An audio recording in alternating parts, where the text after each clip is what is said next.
Katie here, and I wanted to do a quick live about advocate, my new favorite word. As you know, I call myself a breast health empowerment advocate, a breast recovery wellness advocate. I don't know, I've changed it a couple of times. I can't even remember what the current is. I guess it's breast health recovery advocate. Anyway, I digress. The point is, I was doing a 4-day retreat this weekend, and that sounds weird too, 4-day retreat, weekend. Yes, it was a 4-day retreat that extended into the weekend. And what I learned is that there's a reason why I picked this as my title. It's actually one of my essences that I have always advocated for myself and for others. And I realized that, while I'm trying to help you all in advocating for your health options, that this could be something to look for in all areas of your life. A tiny example of that today, I do yoga on Tuesdays at noon. It's my once a week yoga class. Well, I do more than that, but this is my dedicated time. And now that it's spring, I've been trying to get out on my front lawn and do it out in the sunshine, which is such a win-win for so many reasons. But anyway, it's also unfortunately the time that the next door neighbor's gardener has been showing up every week. So instead of today, what I usually do, which is like, oh man, the timing didn't work out again. He started right at noon when I was starting. I thought to myself, you know what, today I'm going to just go have a conversation with him. Just a nice, if it's possible, is there any way you could come a little earlier, come a little later? So you're not coming right during my 1 hour of yoga. It's the one time a week I get outside and enjoy the sunshine. So again, and I did it, and we'll see what happens. I'll check back in with you. But my guess is he was happy to accommodate me and oh, okay, I'll try not to come between 12 and 1. So I advocated for myself, and how great will this be? Well, it will show up exponentially, because then every Tuesday when I go to enjoy my yoga, I can maybe enjoy it in peace and not have the mow and blow sound in the background. But that wouldn't have happened if I didn't sort of get up and speak for myself and advocate for myself, right? I know it sounds really small, but it's actually really big. And so it goes everywhere, with you, for, your menu options and, oh, should I ask the waiter for this or that? And, oh, I don't want to be a pain.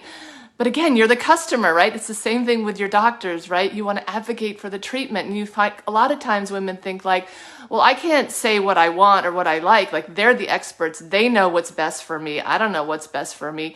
And, I don't want to waste their time or whatever, right? Remember, you hire them, they work for you, and you absolutely should advocate for whatever treatment options or whatever questions you have, right? So, but it's all over in your life. So that's what my post to you today is all about. Advocate, advocate, advocate, all areas of your life. And you don't have to start with the doctor's office. If that seems intimidating, which trust me, I get it, because for years I didn't, right? So start with something small. Start with, asking the gardener if they could come at a different time, or, gee, honey, I'd really, this kind of bothers me. I'd really love it. Can you do it this way? And a tip there, I've learned from a lot of my training, the key is not to make anybody else at fault, right? You don't want to fault the gardener. It's your fault that you're coming at my time. It's just, you just want to say, you could say something the gardener's not a good example here, but with your honey, right? You don't want to make the person wrong, but it could be I feel, start out with I feels. That's what you start the sentence with. I feel, honey, when, you don't say anything about my dinner, how yummy my dinner is, that maybe you don't like it. That may not be the case, but it may be the miscommunication there, right? And you just want to communicate what's going on in your world, right? What's happening for you. And so again, we're advocating in all other areas of your life. But so that's my little takeaway. I realize, a lot of times too, when I ask questions, I'm in a lot of other memberships. I have a coach, I have things.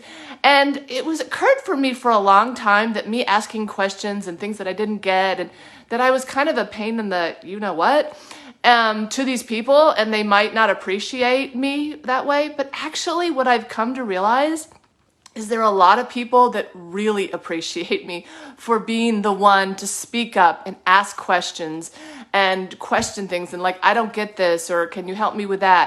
And a lot of times people are like, oh, thank you, Katie. I'm learning so much from your questions.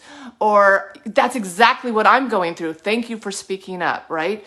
So again, never feel like you can't speak up or you can't say what's on your mind or advocate for yourself, because in doing so, you're probably not only helping yourself, you're helping others. So that's another tip out there. So own whatever essences you have. This happens to be one of my 7 essences, and I've been leaning into it lately. And so much so that I went, gosh, I need to advocate in more areas of my life. So I'm going to talk to the gardener today. So again, there we go. There you have it. I hope you enjoyed this. Hi, Stephen. Great to see you. And post below. Let me know what you think of this. Tell me ways that you are starting to advocate for yourself in your life and what's happening as a result of that. I think it'll be inspirational to us all. Thank you. Take care. Bye.